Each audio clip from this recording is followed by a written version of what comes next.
Hello and welcome to another episode of Absolutely Not. I am your host today, Katrina Stroll. I'm a certified career coach and HR consultant. I created this space because so many professionals have difficulty setting boundaries, and I decided to create a resource where I bring people on to talk about their experiences setting boundaries so you and I can learn together. I always start each of my episodes with definitions of words that we use frequently on the show. The first being boundary, something that indicates or fixes a limit. For example, if you tell your boss, hey, I don't want you to stand that close to me, that is setting a boundary. Gaslighting, to manipulate someone by psychological means into questioning their own sanity. For instance, if you go up to your boss and say, hey, during that meeting, you said a sexist comment and I did not like it. And they say, I don't remember that. That didn't happen, or nobody else said anything. That is gaslighting. Dismissive, showing that something is unworthy of consideration. So for instance, if you go up to your boss and say, hey, we don't have the right materials to do this job. We don't have the right PPE to be safe during this process. And they say, okay, that's neither here nor there. Go do your job. That is dismissive. Today's episode is entitled Heightened Concerns. Yes, I know, I'm excited about it. My special guest today is Yalonda Crawford. Yalonda is an analytical chemist that has been in the food and beverage industry for almost 20 years. She is a fierce supporter of STEM and of helping to guide kids who have interest in the field. She has a BS in chemistry and MS in analytical chemistry, and recently received her MBA on May 1st. Yes! She plans to lead, follow, and collaborate her way as she maps out her career path.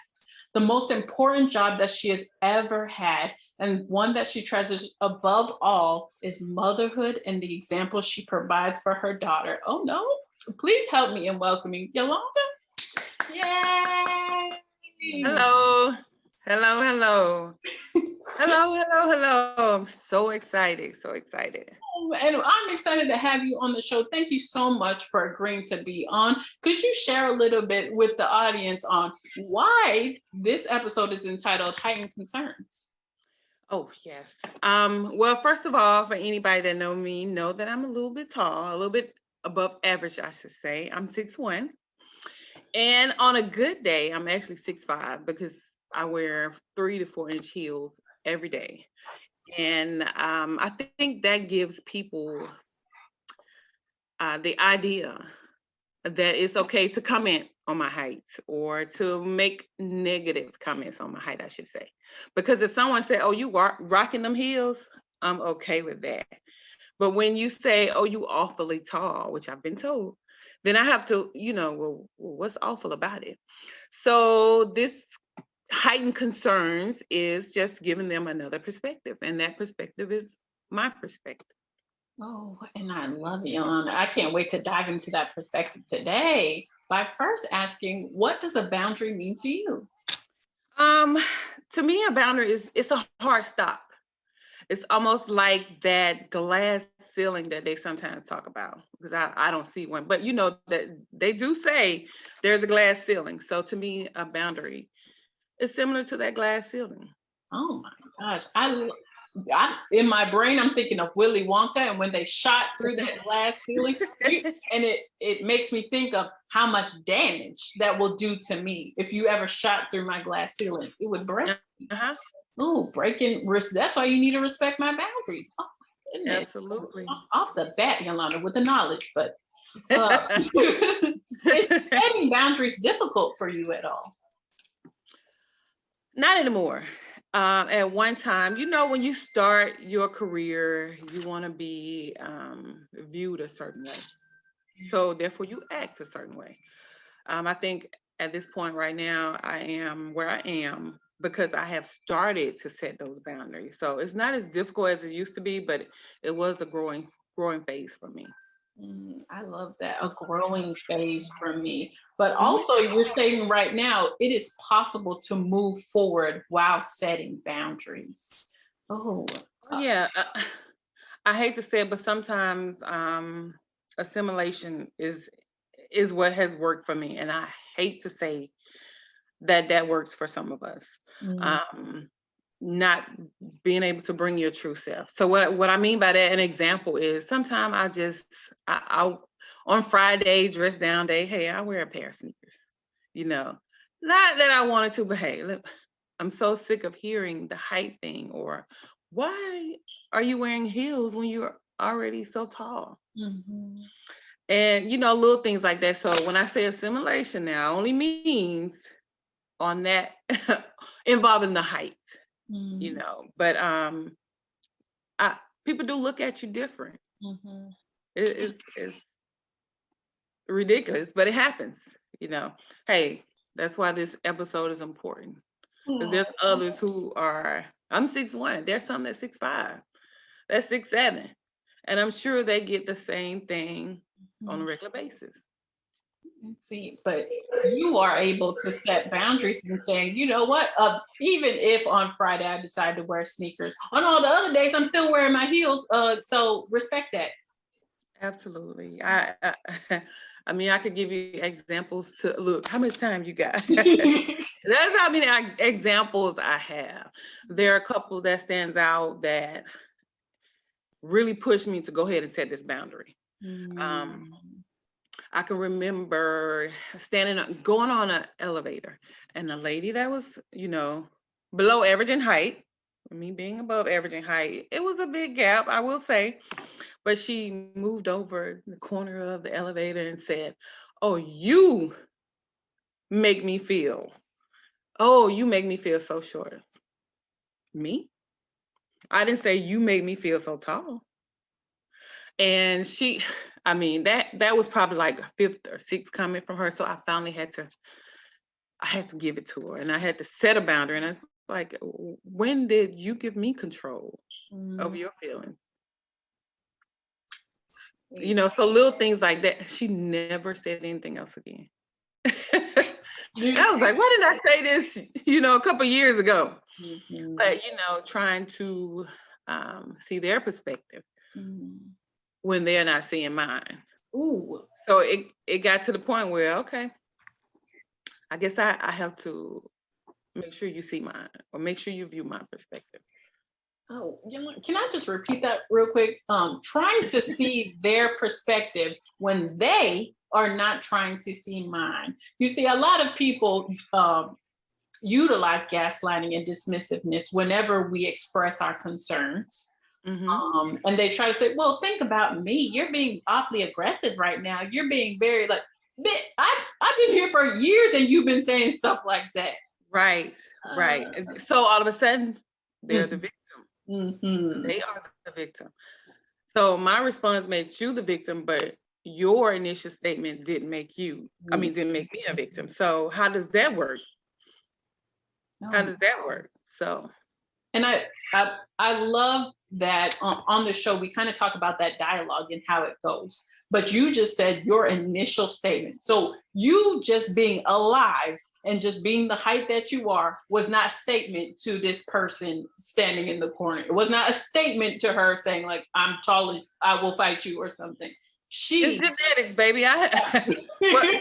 Genetics. I didn't go into Walmart and ask for 48 inches of legs.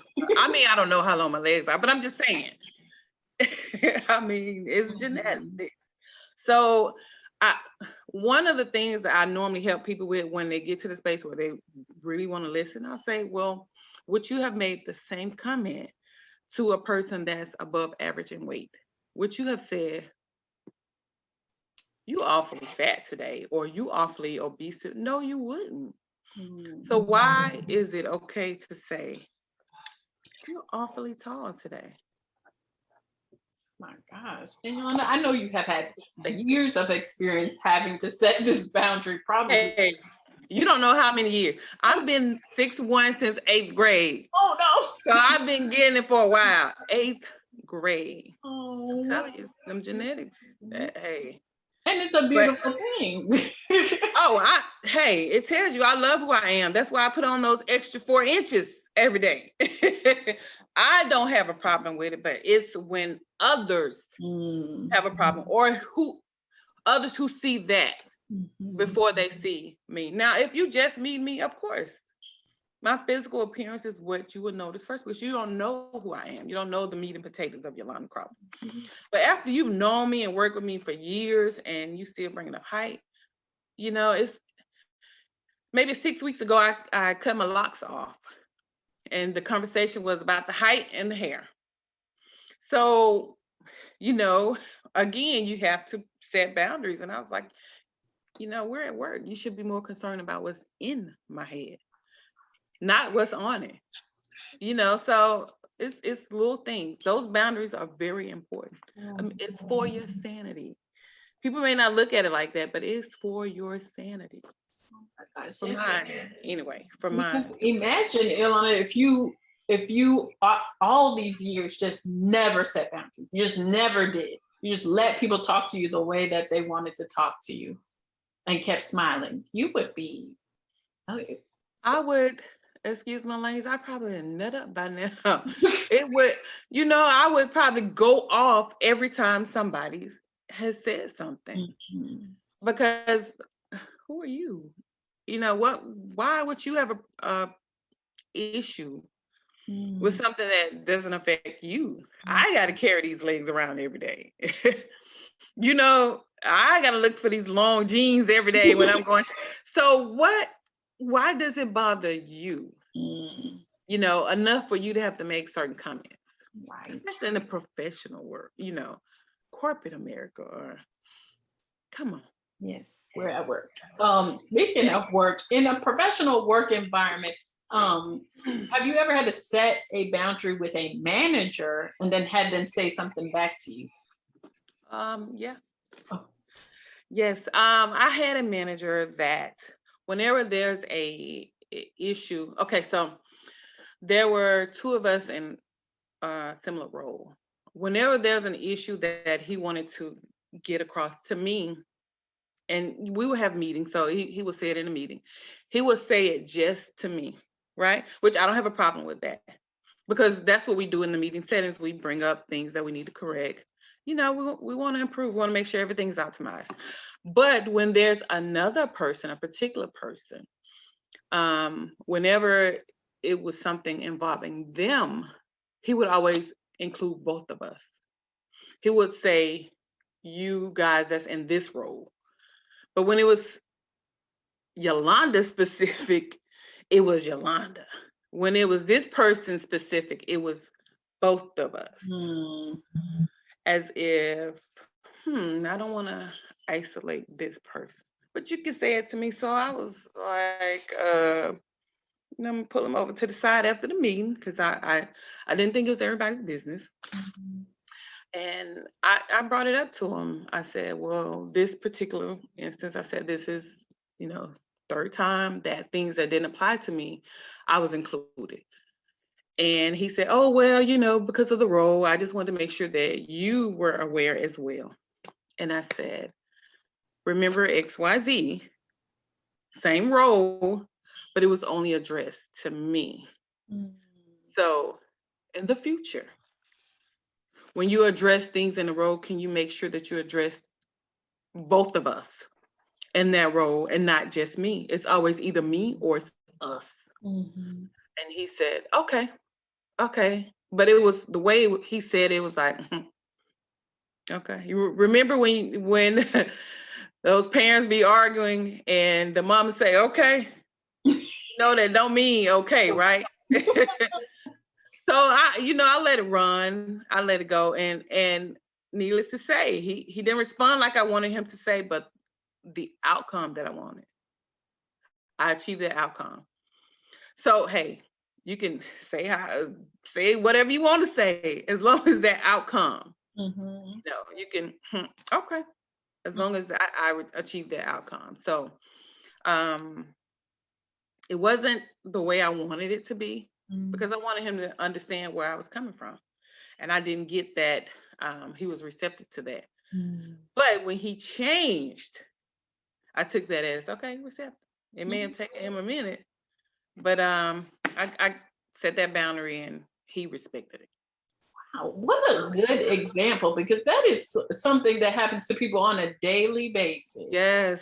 Yes, and I didn't realize that.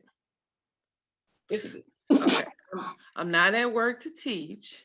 Okay, there's some things that I don't mind giving you my perspective of, but in leadership roles, I just think people should know certain things, and especially when you're working with a diverse group of people. You know, if you're gonna be diverse and inclusive, they need to have that knowledge. They have to, and I'm not just talking about race. I'm talking about short. I'm talking about tall. I'm talking about above average in weight, below average in weight. They're still diverse, and they need to be addressed accordingly. Wow. And that's amazing that you were able to come to him with, or him or her, sorry, excuse me, with your concerns. And even though you did not get the reception that you thought you were going to get, it is still implemented. Mm-hmm. I have never heard a situation like that before, and it makes me hopeful. I respect him more.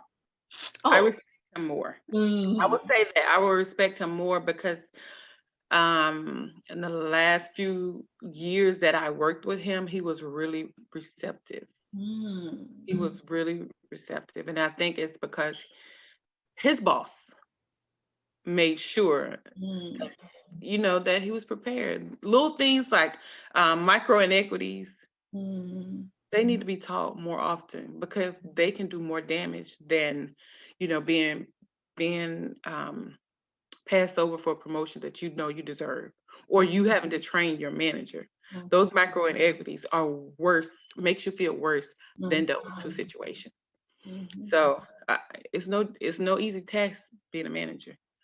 And at times when people are just placed there that don't deserve to be there, they screw up the whole group. It affects the whole group, and I'm not talking about in a positive way.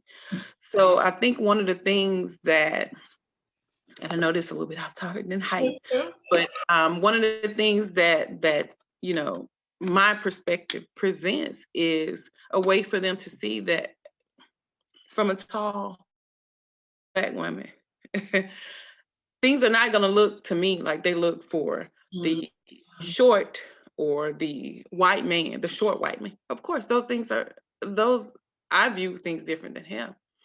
But I think when you talk to us in a way that don't talk to me as if you were talking to a white man. I'm just gonna say that because our perspectives are different. And when it comes to me doing my job and performing my job,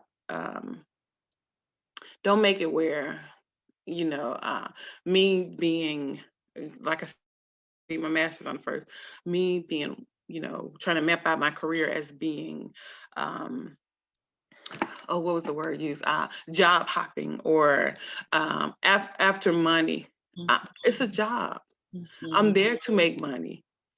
And I have a family to take care of too. So because I want to better myself and I want to map out a career that's advantageous to me, I need generational wealth. One day I'm going to be Nana. G Money. I saw that on LinkedIn. Somebody said G Money. That's going to be me one day.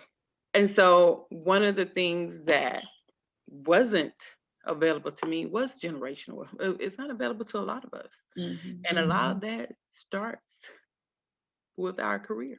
We can be in that same career as so-and-so, and we don't have those same opportunities. And don't tell me because I walked in there 6'5" with locks down to my butt that didn't make you look at me different.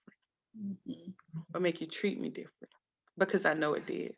The boundaries that you set in place in your work environment, they're enabling not only your organization to grow, but yourself to grow, to everybody in that environment to grow, because they're learning from your perspective. So absolutely. And that's a transferable skill, by the way.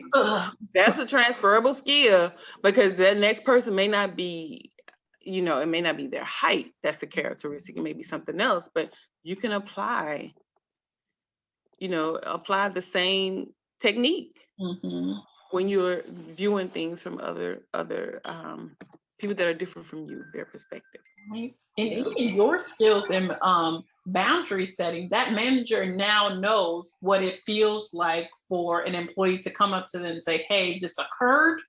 I would like this to happen moving forward. Please Mhm. implement it, and to implement it. That's a whole management class you took him through. Yes. In her, sorry. Took that person through. Hmm. Oh, wow. Yeah. See, boundary setting, it helps us grow as people to learn and to just, oh, I cannot. But that's why I have a whole You're show. right. The people grow, the management grow, the department grow. It's better for the whole company. You're right.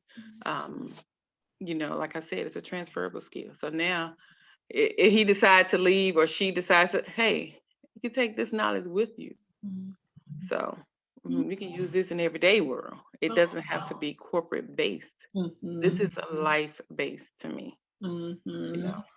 Wow. Thank you so much for sharing that experience with us, because it's something that I haven't even thought of. Like, I've had that conversation several times over, but I have not thought about it from your perspective. So I really See? appreciate you sharing it. You said you had difficulties before setting boundaries. Who or what helped you move into this new season of growth in setting boundaries? Well, I'm gonna tell you, growing up, I had that granny that, she would always say, "Oh, you don't let people run over you, or you don't let people do this."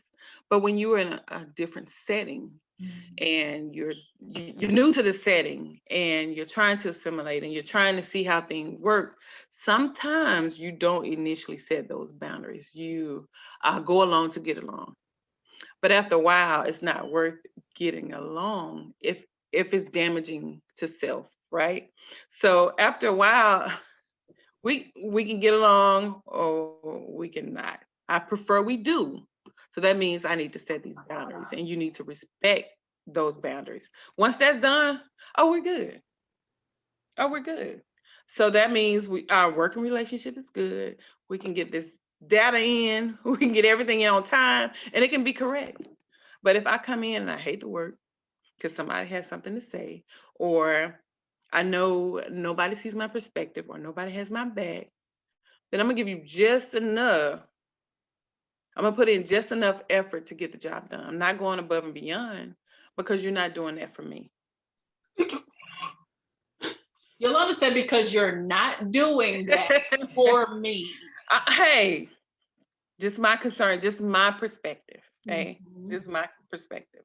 But it's so true. You also said damaging to self. Ladies and gentlemen of the audience, if you are not setting boundaries, you are damaging yourself. Yeah. You are letting damage come to yourself.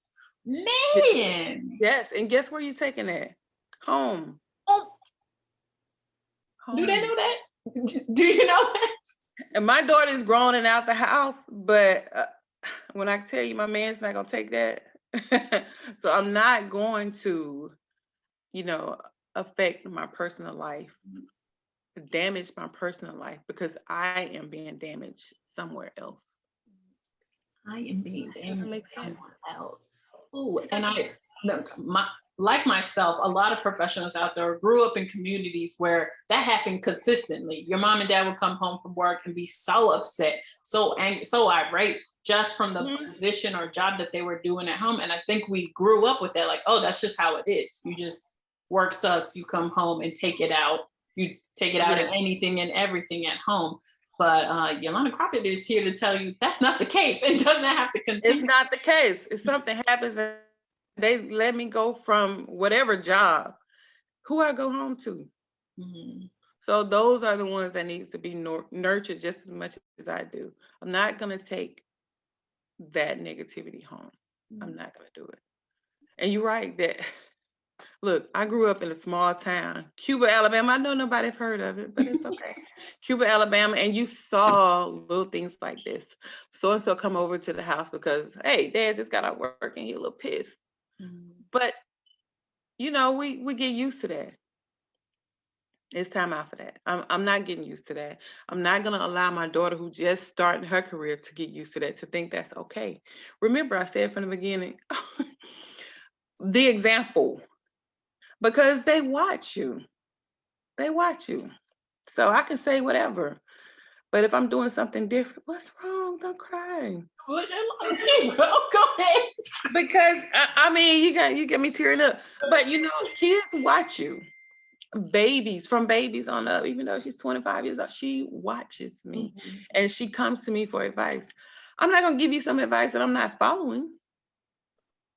See, we're crying. And I just think, no, it just reminds me of my upbringing, and just even as a young professional, so many mentors in my life are like, well, just get along to go, like just do what you have to do to get there. To get where, ma'am? Right. To get where? Right. We're up here crying. Oh God. Yeah, I think, first of all, I do have a family to take care of, or I had, my daughter, but I still have to take care of them, and a lot of times we have to assimilate. I said that before. And it's like to get along means I have to minimize me. I'm not gonna work 40, 50 years minimizing me. I remember being an eighth grader. That's 6'1", that's kind of rounding her shoulders, so she's not as tall. No, I'm 6'1", and I'm gonna walk. I'm gonna walk in these 4-inch heels in a room, and I'm gonna be 6'5". I'm not gonna, round my shoulders to minimize who I am. So a lot of times we're told to get along because, we're treated differently. It's sad that we're treated differently, and and I think for a lot of us, if we realize that, okay, we set these boundaries, it's the beginning. It's the beginning. It may not happen. A lot of the stuff that I do in my career, it may not benefit me, but those coming behind me, yes. Oh, good. So, I don't reap the rewards right now, but I know who does, and that's just as important to me. Just as important.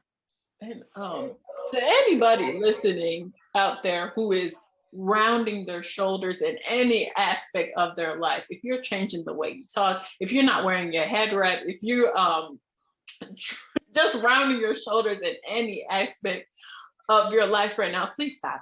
Please stop. Yes. Stop right now. Absolutely.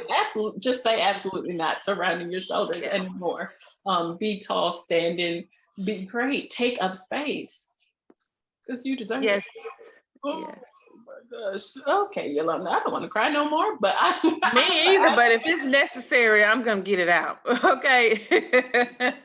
So your field specifically is pretty much male, a lot of males in it, and a lot of hasn't been very diverse in history of time. Right. Why do you stay in your field knowing that you're very much a minority in a lot of aspects? Well, in my free time, I go into after school programs. I go into rec centers, birthday parties, and what I do is I present the fun side of science. I may order some sheep hearts, and for that future surgeon, or I may do an edible butterfly cycle for the smaller kids. Let them see the fun side of science, because I know that exposure is everything. I had no idea what a flavor chemist was in Cuba, Alabama. Okay.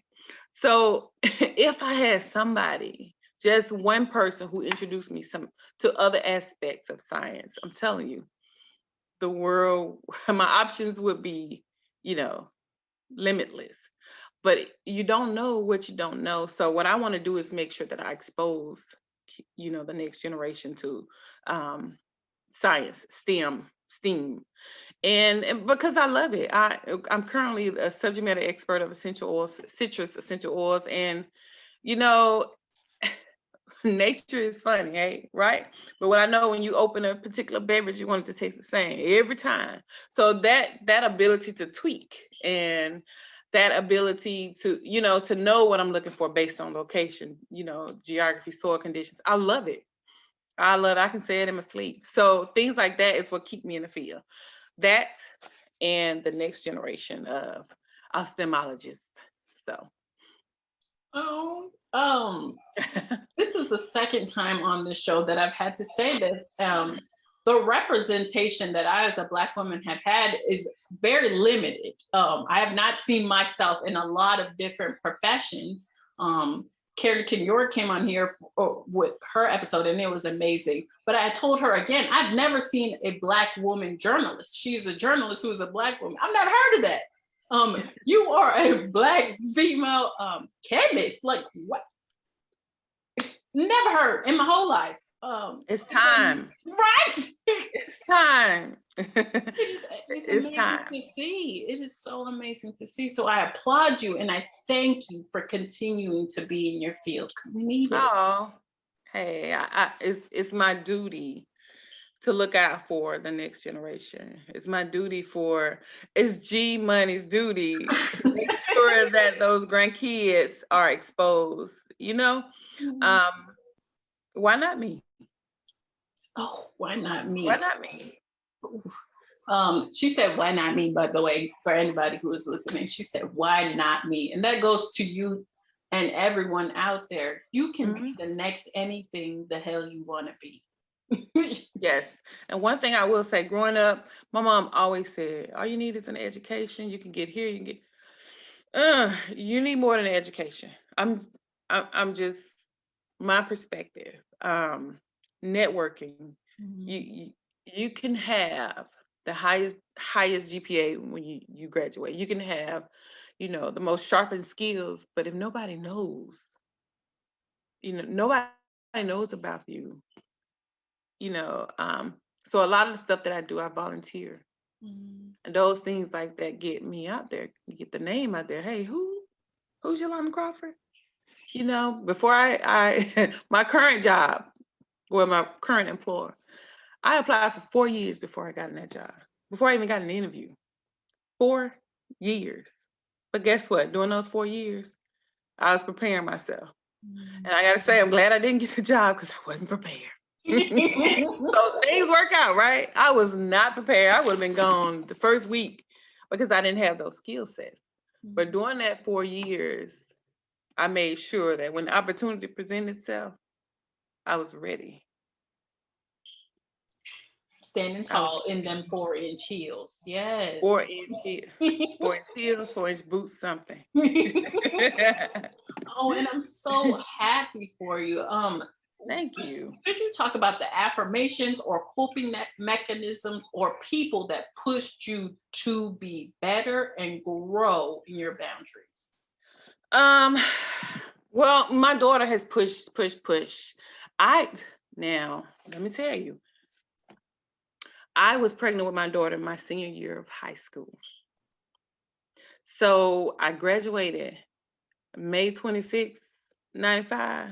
I gave birth the next Friday, exactly a week later, June 2nd, 95. So knowing that it's not about me anymore was the push that I need. Not saying everybody needs that kind of push, but I'm just saying that's what happened for me.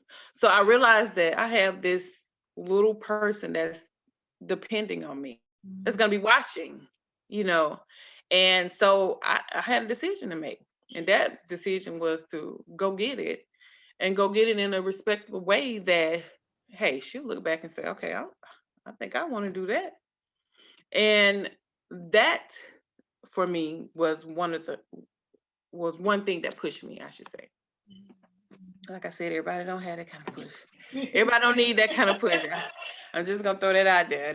That wasn't even a push. That was, So, but the way I cope with things is I step away from the situation. I have to, because there's a side of me that want to say, look, you're gonna respect me. Whether you want to or not, you're gonna respect me, or I'm not gonna deal with you. But how do you say that when you go to work every day and you have so-and-so over here working side by side that don't care less, but you have to work together. So I think at times you have to look at the bigger picture. After you've tried to, what's the best way to do it? After you've tried to remedy the situation, and sometimes you have to agree to disagree and keep it moving. Because, like I said, I'm not taking this home. I'm gonna leave this right here. So I'm not taking this home. So that's one way. And then I realized that I got to keep this temple around as long as possible. So I work out. So I release some of that stress. I go for a run. I do some planks. I have to make sure I'm around, because I know if I'm not, I'll be replaced at that job in 2 weeks, if that long. So, everybody have to do what's best for them, what they know works for them. Because running may not be everybody's thing, but you pick out that one thing that keeps you level-headed, keeps, the stress level down, and make sure that you're your whole self for your family, your whole self for your true friends. And whatever that is, then you do it. I love it. And it's specific to you, she said. She said it's specific. Yes. Because I'm not a runner, I am a walker. I will walk. Hey, walking is just as good. Everybody's not a runner. Everybody's not a walker. Some people may need to get on treadmill. Some people may, go and just hang out with friends, have a discussion with girlfriends, whatever.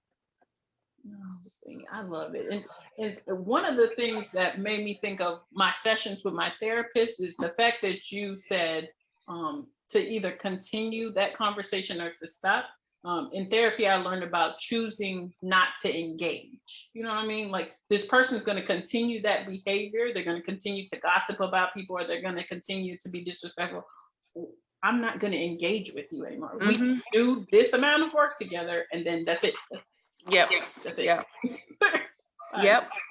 Oh. Yeah, you have to decide what's the boundary for you. And once you decide, everything else it doesn't even matter. It doesn't even matter. Perform your job, perform it to the best of your ability. Get out and go to your family. And don't even worry about it. Don't take that with you. Oh, thank you so much for sharing all this knowledge with me. And I have so much stuff written down. I'm so excited about it because I keep writing every single episode. I hope it turns into something, but. Oh, it will. It will. It will. I mean, we can all learn from each other. So when you come out with that book, Conversations with Absolutely Not, I make sure I give me a copy. Oh, thank you. Yes. My last question for you is, for all those professionals moving, whether they're trying to become a chemist, a journalist, or just getting into their profession, what are the top 3 tips on setting boundaries, valuing yourself, and just being you and not taking it home? Setting boundaries. Well, first you have to identify those boundaries that you feel are critical. When you identify those, you stick to them. And then the third, hey, revise as necessary. Revise as necessary, because what works today, or how you feel today, or what you need today may not be what you need tomorrow, may not be what you need 5 years from down the road. So revise as necessary. When it comes to, leaving work at work, because, a lot of us have to take it home. We have figure out what's more important to you. And some people may just have their job. That may be their, meat and potatoes.